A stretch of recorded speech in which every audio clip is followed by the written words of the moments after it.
Я переселенець, я 30 кілометрів там, туди, в Чорнобиль.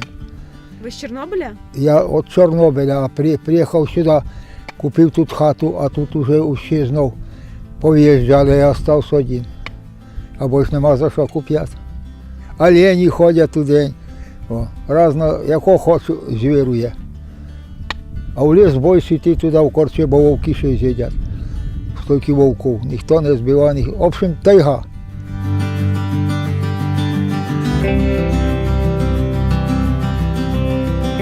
Борка, йди фотографіруй туди. Борка. Борка. Борка. А як жила раніше?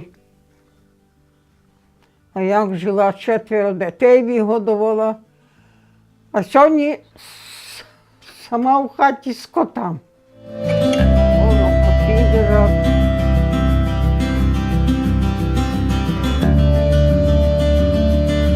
Родина є, донька, родина.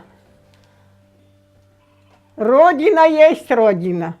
Радіація у нас ізмірали, отам за сараєм, там же таблиця висіла, там за сараєм, а ми ходили туди. Нічого, вона ж не горка, вона ж нічого, собі живемо, да і все.